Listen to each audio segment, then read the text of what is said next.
Hey everybody, welcome to another day in the life of TLE. Today I'm going to talk about some current events and I'll just kind of backtrack after I talk about what's going on today. So in February of this year, I went to treatment. I believe it was round 5 of the 4th chemo. Um, so I went to chemo on a Monday. By that evening, I was in so much pain. I had taken a nap in the middle of the day because some of the medication that they give me caused me to be a little drowsy or get sleepy. And so I had went to sleep in the middle of the day, which is uncommon for me. But that day I went to sleep and I woke up and literally my knees were hurting so bad that I couldn't even move. Not only was I not able to move, I wasn't able to walk either because my feet were hurting really, really bad. So I called the doctor and told them what was going on. Was wondering if I should go into the ER because I was pretty much debilitated. They kind of told me to take some medication.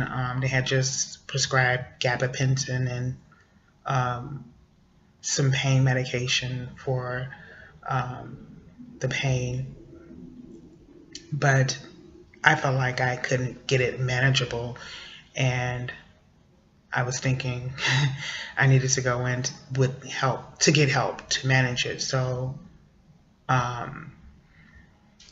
in the meantime, I grabbed 2 heating pads and I was taking the medication to try to again manage the pain that I was feeling. And by day 2, I decided that I was going to go in to the emergency room because it was still unmanageable.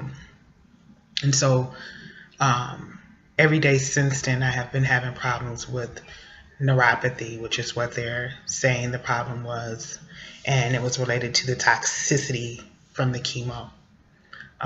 That was the first time that I had experienced that in February of this year to that degree. I had every now and then I had a little tingling or maybe a little numbness in my hand, but I've never had the pain, so that was new to me, and I was wondering, what caused that. And so the doctor pretty much said it was neuropathy, and so I've been dealing with that for the last couple of months. So each day I pretty much wake up to numb hands or numb feet or some pain in either my hands, feet, or knees. And at times I'm not able to walk without getting pain. In addition to that, my lower back has really been giving me problems. And that started actually before the pain in the knees. But it went away, and it would only happen if I had stood up for a long period of time or was walking for a long period of time. And they are saying that back pain could be related to the steroids that I'm taking, and the steroids caused some fat to store on top of my spine, and so they're saying that it will go away over time, likely once I stop taking the steroids. And the same about the neuropathy. They're saying that it will get better over time, but it will probably get worse before it gets better. And the neurologist said that I'll probably look back in a year and see, the major difference, or the progress, I should say, that has happened as it relates to the neuropathy. So that's what's going on now, physically, in addition to other things that have been going on for quite some time. And I think the other big thing is just being fatigued. Sometimes it's a drag waking up and just feeling tired all the time, or feeling like I've never gotten enough rest. And I'm not complaining because I realize that things could be a lot worse, but those are some of the things that, I have to face each day. And I think it's been a couple of years since I've been able to wake up and feel like me again. So I'm looking forward to a day where I wake up and just feel like, oh, there's no aches, there's no pain, or I've gotten rest and I feel rested and I could just go on about life, like getting back to a place of normalcy, if that's possible. I don't think I'll ever be the same as it relates to my wholeness, because having cancer definitely changes you in a sense, if it's your mind or physically or mentally or emotionally, whatever it is, there are some changes, and I don't think it's possible. I don't know yet. And maybe people that are survivors and have been around for a while to speak to this, but right now I just feel like you'll never go back to the old you, because something has happened that has definitely shaped the rest of your life and the way you think and the way you perceive and process and your outlook. So that's my thought on that. So in addition to that,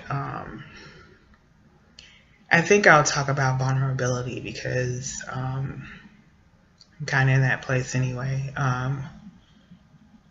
After being diagnosed with cancer, I had realized that I wasn't my full self before, and even more so afterwards. And then once I started treatment, like physically, mentally, and emotionally, I just wasn't able to produce and do some of the things that I was used to being able to do. There's things that I was pretty patient with, or people that I no longer had the patience for, and just physically couldn't produce as much as I was used to doing, even though I was pushing myself at times and trying to make myself do certain things.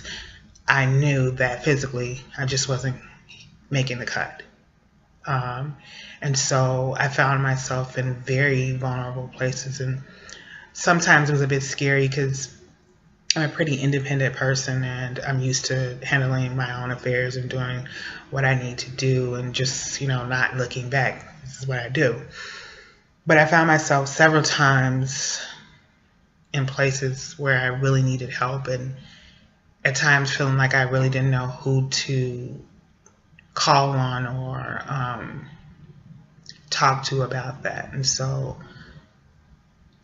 I've had to do a lot of juggling when it comes to being vulnerable enough. And so in doing so, I realized that you also still have to be careful when you're sick and vulnerable, because there are people, unfortunately, who will take advantage of your vulnerability. And I hate to, say that, but that's something that I've learned during this process. And as I look back over the last year and a half of my life, I realize that I have a lot of losses because I was in a vulnerable place and people pretty much took advantage of that. And when I say losses, that's some relationships, there's some financial losses, quite a few actually, and some that that still bothers me to this day, because I realized and I know that I was taken advantage of. And one of the things that I've learned about going through illness like this is that you have to know what battles to fight. And so when you're trying to fight for your life versus a dollar or a relationship, life becomes a priority. And so what I mean by that is, at times I chose to not worry about the financial things or the people or whatever the case may be, because life was requiring so much more for me as it relates to what I needed to put my energy towards. And now that I'm a little stronger, I'm not fully back, I'm now thinking about, well, that was $3,200 that went down the drain, or this person took advantage of me, and, I have this, loss that's before me. And So I don't know quite how to tackle some of the things yet. And one of the losses was um, a financial obligation from my employer that cost me a couple of $1,000s. And so, I knew that if I was in a better place, I would have handled things differently, or I would have tackled those things, but I just didn't have the energy to tackle them. And it's sad that people don't always honor other people in their vulnerabilities or life challenges or crises. But that is a reality. And so there are people who are nice and there are people who are trustworthy. And I have some of those people in my life. And I'm really thankful and grateful for them, because even though those bad things happen, their good, definitely outweighed the bad. And they helped me to stay hopeful and to hang on when I didn't always want to hang on. So I guess that would be the next topic, just people that over the last year and a half that stepped up and was there for me and helped me get through this, because you can't do it alone. There was this one guy from my job in particular who, I don't know where this guy came from. He must have been like hand picked and wrapped and sent from heaven, because he has been there. He's taken me to and from chemo appointments, sat with me during these appointments.